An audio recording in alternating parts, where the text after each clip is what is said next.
pemirsa, saya Cindy dari program Ruang Kota, episode berkarya tanpa batas di Jantung Jakarta. Hari ini saya akan mengajak pemirsa mengunjungi jantung budaya kota Jakarta, yaitu Taman Ismail Marzuki. Tempat ini tidak hanya menyimpan sejarah panjang tentang budaya seni Indonesia, tetapi juga menjadi ruang kreativitas bagi para seniman-seniman muda masa kini.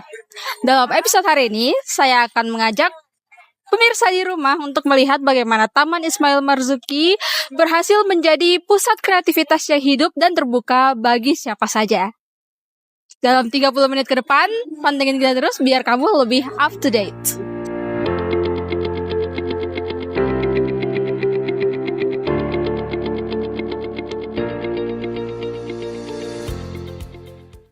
Didirikan pada tahun 1968, Taman Ismail Marzuki telah menjadi saksi tumbuhnya seni dan budaya Indonesia. Namun seiring waktu, beberapa fasilitas mulai menua dan kehilangan fungsinya.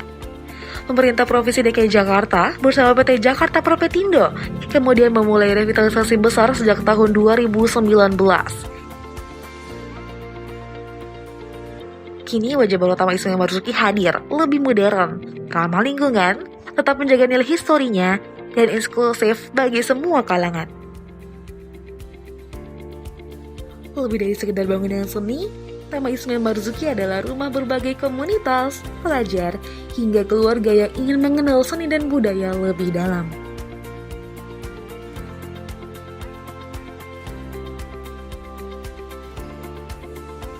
Revitalisasi ini bukan hanya mempercantik fisik dari Taman Ismail Marzuki, tetapi juga menghidupkan kembali semangat kolaborasi antar seniman.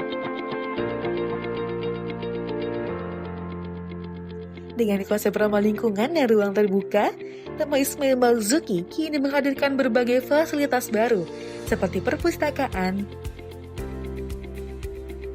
gedung teater yang megah, galeri seni, hingga planetarium yang modern. Semua ini menjadi simbol kebangkitan ruang budaya di tengah kota metropolitan.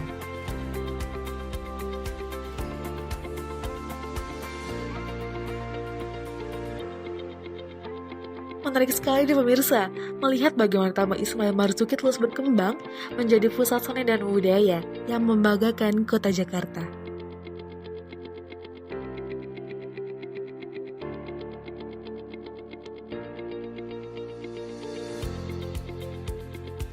Oke pemirsa, jangan kemana-mana, karena setelah jeda berikut ini, kita akan mengunjungi salah satu event yang sedang berlangsung di Taman Ismail Marzuki.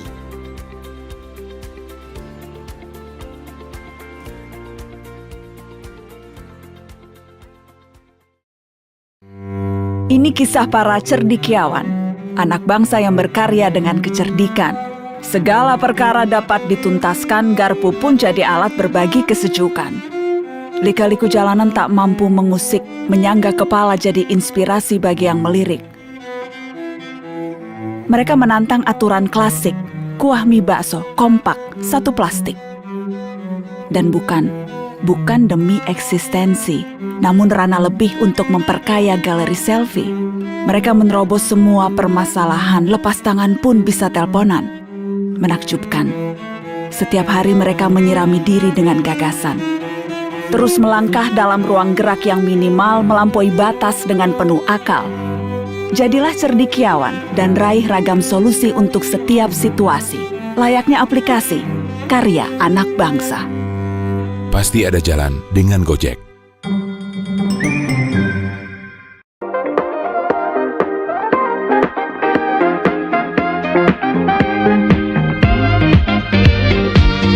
Outside, kemasan mini, praktis, rasa nikmat dan creamy dari O dibuat tanpa susu sapi.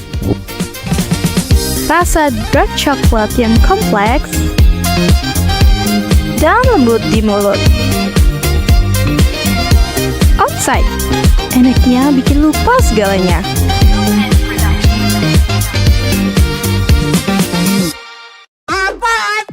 Selalu ada harga murah di aplikasi GoPay. Pulsa 15.000 harganya 9.900. Baca yang itu. Token listrik 20.000 harganya 15.000. Gratis transfer 100 kali per bulan ke bank mana aja. No dia Pak Dokter. Oh, ini. Murah. Di aplikasi GoPay selalu ada harga murah. Download dah.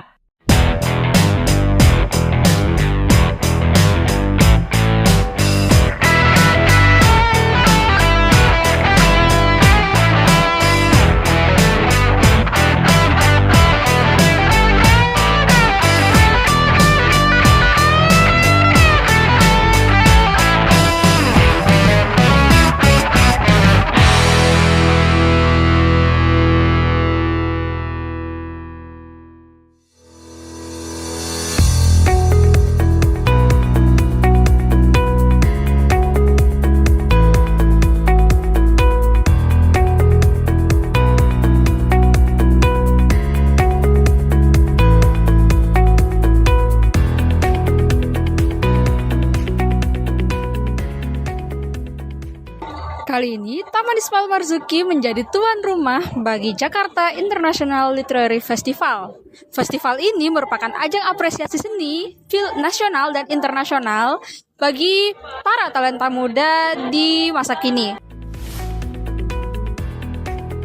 Melalui festival ini, Taman Ismail Marzuki membuktikan dirinya sebagai ruang aktualisasi berkarya tanpa batas, tempat dialog, dan solidaritas sastra. Untuk bersatu menjadi satu bentuk ekspresi seni dan budaya.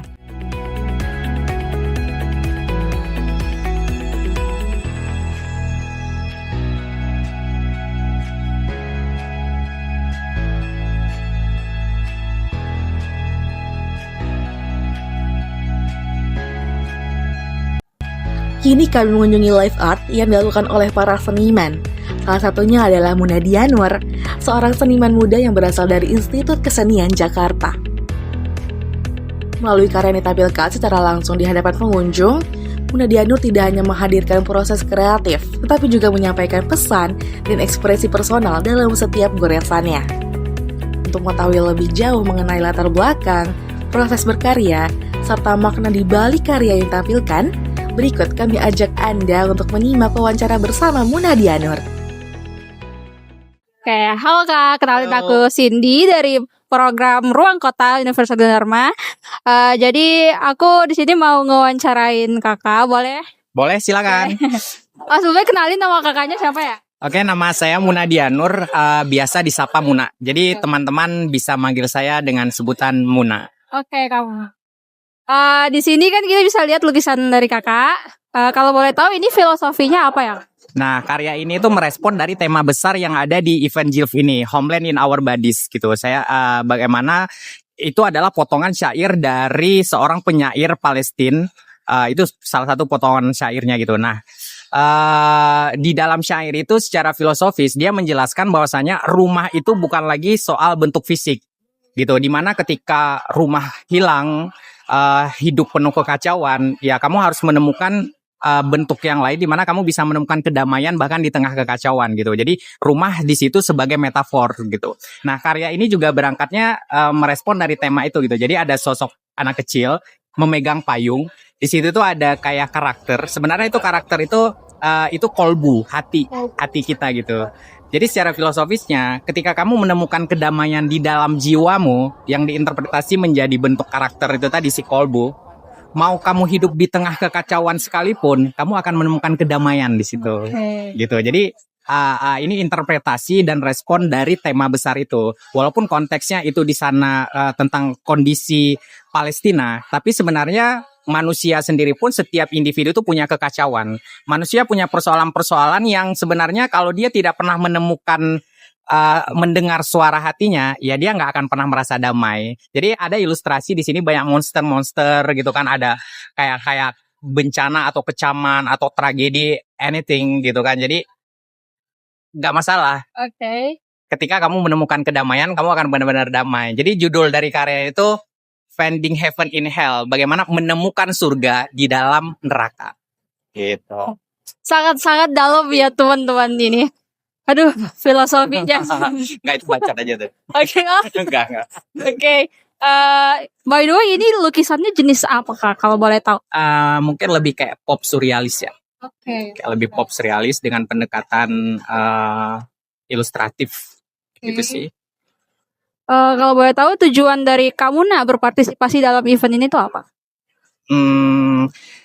Kalau tujuan tuh ada terus ya, misalnya kalau tujuan itu ya banyak banget ya. Tapi sebenarnya ketika terlibat di sini tuh ada kesenangan pribadi. Saya senang tuh ketika terlibat di kegiatan-kegiatan kolektif.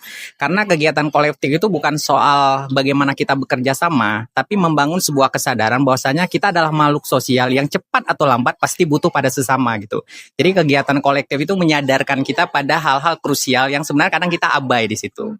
Gitu. Jadi terlibat bekerja sama bahwasanya ya kita pasti butuh orang lain di situ. Jadi bukan hanya soal bagaimana mencari keuntungan, tapi bagaimana merawat kemanusiaan dan menjadi manusia seutuhnya di situ. Asik.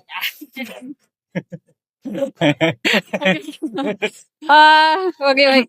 Untuk apalagi? kegiatan ini kakaknya bergerak sendiri atau mungkin ada komunitasnya atau bagaimana? Kebetulan saya juga sekarang di IKJ kan.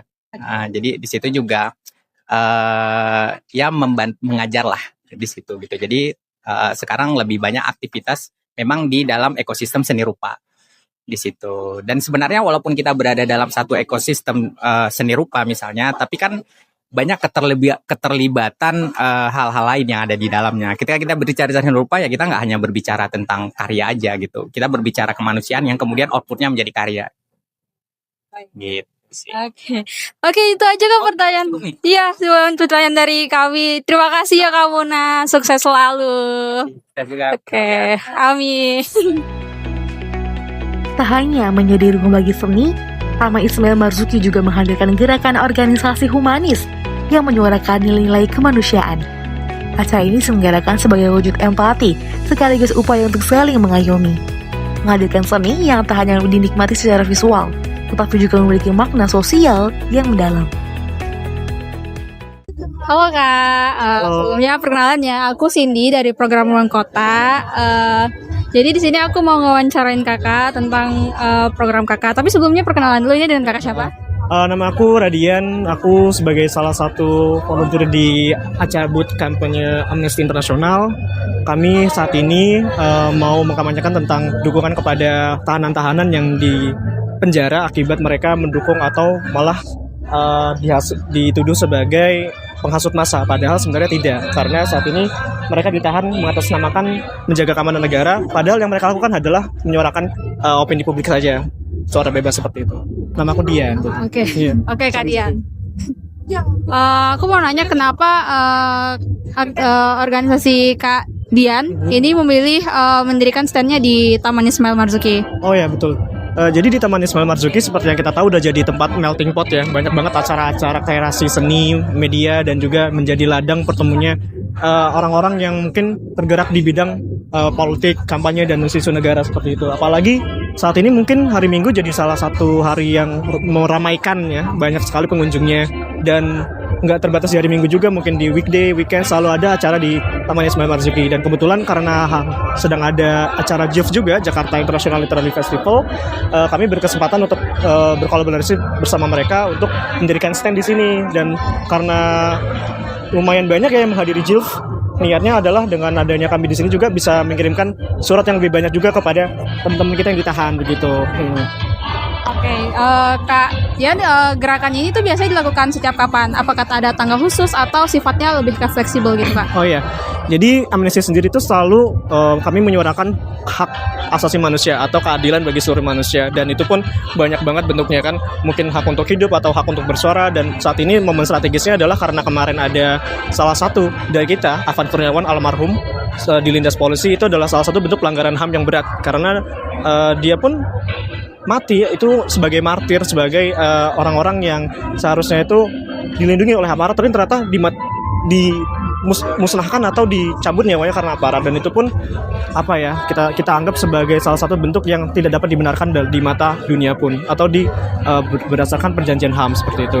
Dan dari Amnesty sendiri kami memang sangat fleksibel dan mencari momentum di mana ketika isu sedang memanas, kita bisa dapat mengambil momentum tersebut untuk lebih menyadarkan publik, mencerdaskan, dan juga lebih mendukung dan menggait-gait suara-suara publik begitu. Ini kakak standnya lebih sering di Taman Ismail Marzuki atau mungkin ada di tempat-tempat lain juga? Kebetulan Amnesty itu banyak juga ya cabangnya ya, maksudnya ada ranting-ranting mungkin di di universitas lain, di tempat-tempat dan daerah tersebar. Dan kebetulan ya saat ini karena memang kami sedang berkolaborasi dengan JILF, yang kami adakan di Taman Ismail Marzuki. Tapi terlepas dari itu semua, untuk cabang-cabang Amnesty yang ada di universitas, biasanya kami juga ada event acara-acara di sana atas nama Amnesty seperti itu. Jadi bebas banget sih, bisa di mana aja sih gitu. Oke, itu aja ya Kak Dian. Terima kasih banyak ya. Tak hanya ajang literasi, tetapi event ini juga menjadi wadah berbagi inspirasi antar generasi muda Indonesia. Setiap karya besar lahir dari proses yang panjang.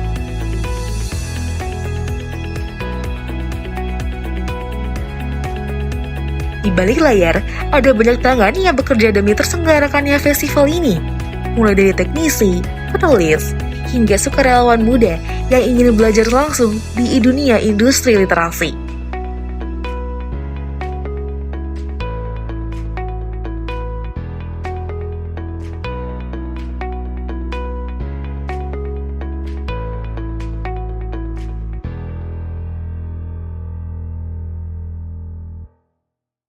Yuk ikutan serbu hadiah seru!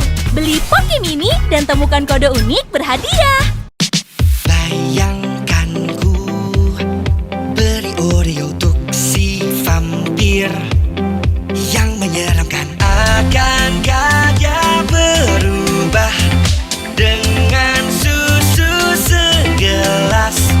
Ku rasa semua akan jelas.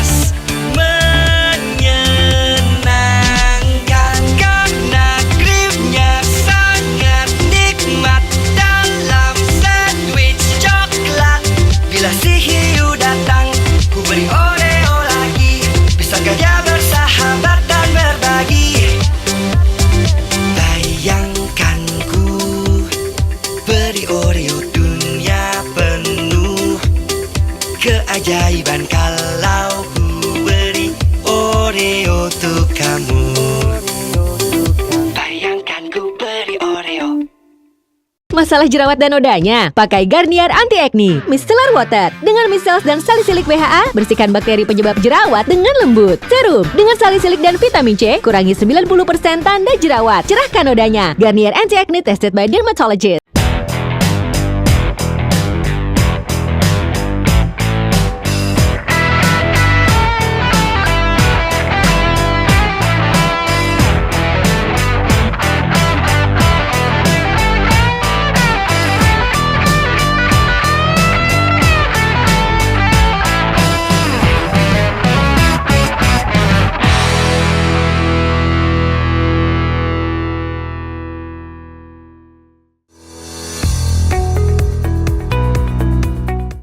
Setelah melalui proses revitalisasi, Taman Ismail Marzuki kini hadir dengan wajah baru yang lebih modern dan eksklusif.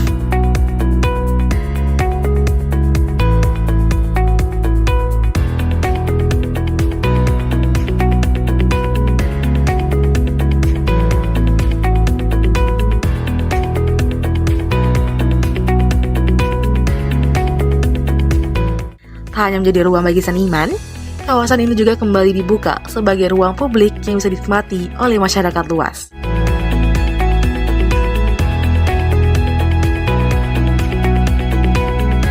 Untuk melihat sejauh mana perubahan yang dirasakan, kami ingin mengetahui langsung bagaimana tanggapan dan perasaan para pengunjung yang datang ke Taman Ismail Marzuki.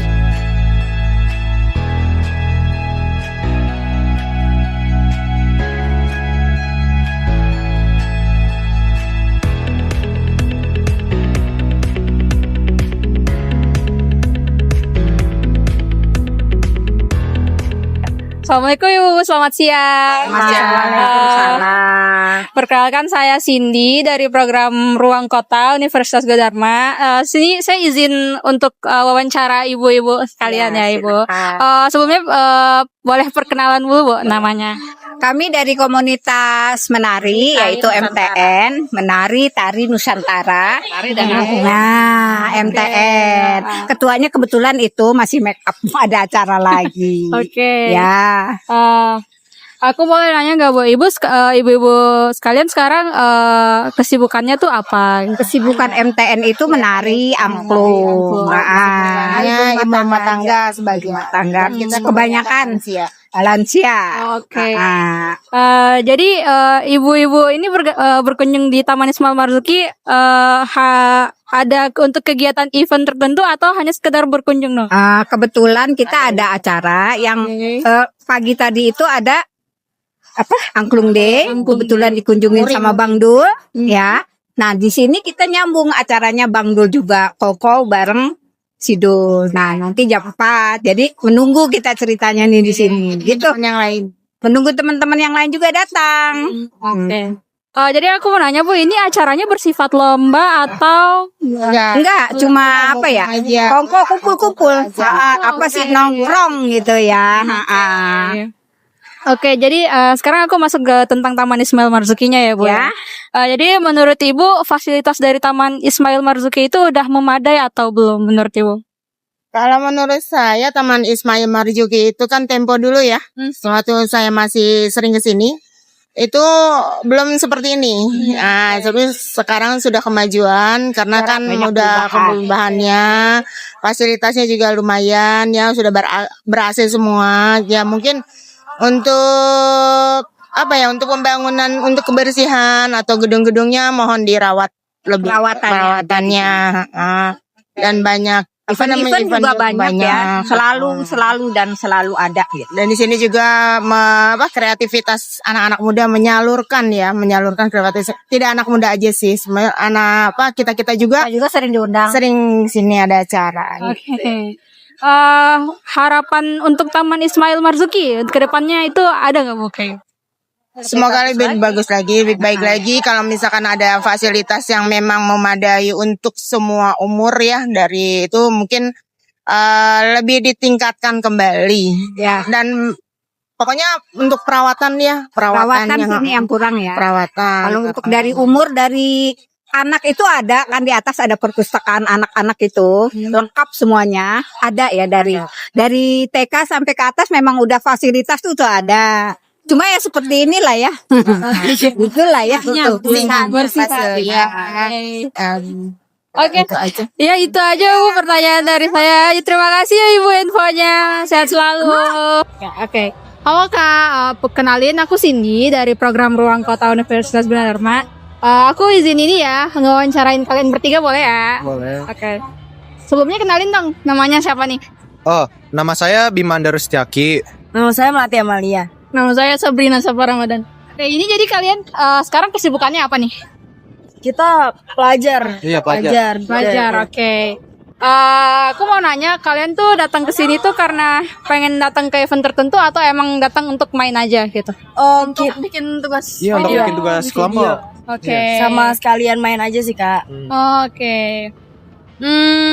Menurut kalian tuh fasilitas dari Taman Ismail Marzuki udah kayak gimana gitu? Kalian merasa puaskah dengan fasilitas Taman Ismail Marzuki yang sekarang atau?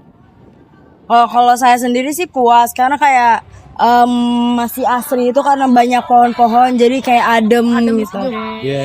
Iya, beranginnya adem banget. Oke. Harapan kakak-kakak itu buat tim untuk kedepannya kayak gimana? Apakah ada yang harus dibenahi atau gimana?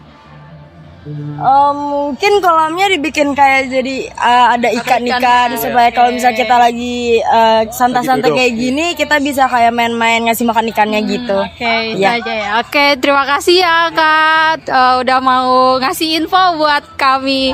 Oke, udah terima kasih. Iya, makasih ya Kak. Suara-suara seperti inilah yang menjadi napas Taman Ismail Marzuki, tempat di mana setiap orang punya ruang untuk berekspresi.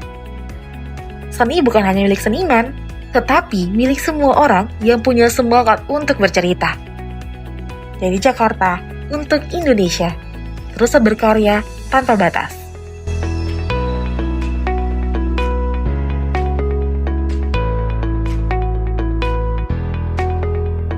Sampai jumpa di episode berikutnya Ruang Kota, tempat di mana karya, budaya, dan manusia saling bertemu dalam satu harmoni.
Masalah jerawat dan nodanya? Pakai Garnier Anti Acne Micellar Water. Dengan micellar dan salisilik WHA, bersihkan bakteri penyebab jerawat dengan lembut. Serum dengan salisilik dan vitamin C, kurangi 90% tanda jerawat. Cerahkan nodanya. Garnier Anti Acne tested by dermatologist.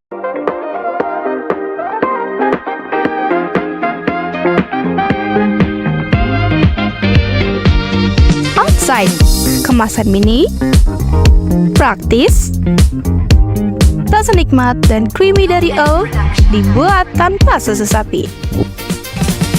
Rasa dark coklat yang kompleks dan lembut di mulut.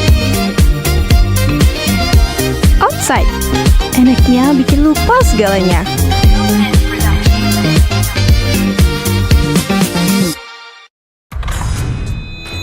Heyo, gerah, panas, nipis, seger nipisnya, sodanya, cuma di nipis madu. Yo, nipis madu, berasa nipis manis, segernya pasti, rasanya juicy, sodanya halus, diteguk bunyi, sodanya so smooth. Saatnya aku mau, nipis madu, yo, seger nipisnya, smooth sodanya. Potabik kemasan baru, cobain ah. Kriuknya.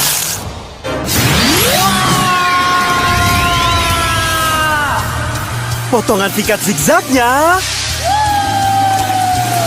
dan bits aslinya bikin kriuknya lebih pecah, rasanya makin wah. Potabi baru, kriuknya pecah, rasanya wah. Potabi kriuk. Potabi kemasan baru, cobain ah. Kriuknya.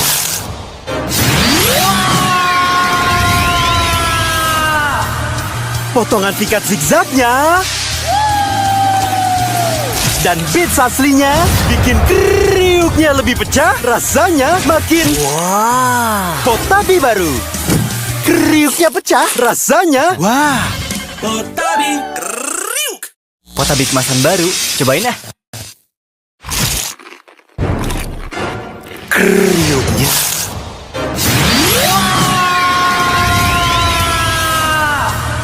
Potongan pikat zigzagnya dan bits aslinya bikin kriuknya lebih pecah, rasanya makin wah. Potabi baru, kriuknya pecah, rasanya wah. Potabi kriuk. Potabi kemasan baru, cobain ah. Kriuknya.